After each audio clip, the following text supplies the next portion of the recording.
SQ3R అనేటి effective learning and memory method అండి. ఇది SQ3R అంటే ఏంటంటే మీకు సంబంధించినటువంటి టెక్స్ట్ బుక్స్ కానీ మెటీరియల్స్ కానీ మీ ఇంటికి ఒక రూములోకి చేర్చుకొని మీకు ఒక ప్రైవసీ కలిగినటువంటి వాతావరణంలో మీరు మీ తల్లిదండ్రులకు చెప్పి, అమ్మ నేను ఈ 2-3 నెలలు నేను ఎగ్జామ్స్ అయిపోయేంత వరకు నాకు ఒక ప్రైవసీ కావాలి, నాకు ప్రత్యేకమైన ప్రదేశం కావాలి, నాకు చదువుకోవడానికి అవకాశం కల్పించండి. మీ ఇంట్లో వసతులు ఉంటే, లేకపోతే లైబ్రరీ కూడా వెళ్ళొచ్చు. కామన్ లైబ్రరీలో సిటీస్లో చాలా ఉన్నాయి, అక్కడికైనా వెళ్ళొచ్చు. ఇక్కడ ఏంటంటే నీకు సంబంధించినటువంటి టెక్స్ట్ బుక్స్ని సంపాదించుకొని దానికి సంబంధించినటువంటి మీరు రాసినటువంటి సరైనటువంటి క్లాస్ నోట్స్ సంపాదించుకొని, లేకపోతే మీ యొక్క సీనియర్స్ ఎవరైనా రాసినటువంటి కొన్ని నోట్స్, ఎందుకంటే తను నోట్స్ రాసుకుంటే చాలా ఎఫెక్టివ్గా ఉంటుంది.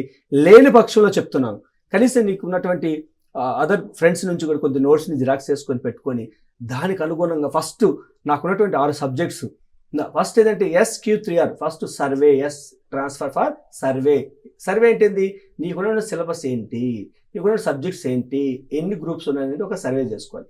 ఆ సర్వేలో Telugu, English, Hindi, maths, social, science అని ఒక హైరార్కీ ఉంటుంది. దీని రెండోది ఏంటంటే వీటిలో నేను ఏ సబ్జెక్ట్లో ప్రావీణ్యత బాగుంది, ఏ సబ్జెక్ట్లో నేను స్పష్టంగా రాయగలుగుతాను, తక్కువ టైంలో చదివినా కూడా రాయగలుగుతాను అనేది ఒక హైరార్కీ ప్రిపేర్ చేసుకోవాలి. ఈ యొక్క హైరార్కీ ప్రిపేర్ చేసుకున్న తర్వాత ఒక సబ్జెక్ట్ తీసుకొని ఆ సబ్జెక్ట్లో మీరు ఒక రఫ్ నోట్స్ పెట్టుకొని రైట్ సైడ్లో మీకు ఒక క్వశ్చన్, ఈ చాప్టర్లో ఇలాంటి క్వశ్చన్ వస్తే, ఓకే సర్వే అయిపోయిన తర్వాత మన డిఫికల్ట్ లెవెల్ తెలిసిన తర్వాత ఒక హైరార్కీ ప్రిపేర్ చేసుకున్న తర్వాత ఒక సబ్జెక్ట్లో ఒక చాప్టర్ తీసుకొని అక్కడ ఇలా క్వశ్చన్ వస్తే అని దానికి అనుగుణంగా మీరు first question towards the topic, ఎప్పుడైతే క్వశ్చన్ వేస్తావో అప్పుడు దానికి అనుగుణంగా నువ్వు ఆన్సర్ చేయడానికి ప్రయత్నం చేస్తే ఫస్ట్ రీడ్ ఆ యొక్క క్వశ్చన్కి సంబంధించినటువంటి ఆన్సర్ని, సరిపోయిన ఆన్సర్ని మీరు చదవండి. చదివిన తర్వాత రీకాల్, దాన్ని ఎంతవరకు నువ్వు గుర్తుంచుకోగలుగుతున్నావో జస్ట్ రఫ్గా రాసుకోండి. తర్వాత కొంత టైం గ్యాప్ ఇచ్చింది రీకాల్ చేసేందుకు ప్రయత్నం చేయండి.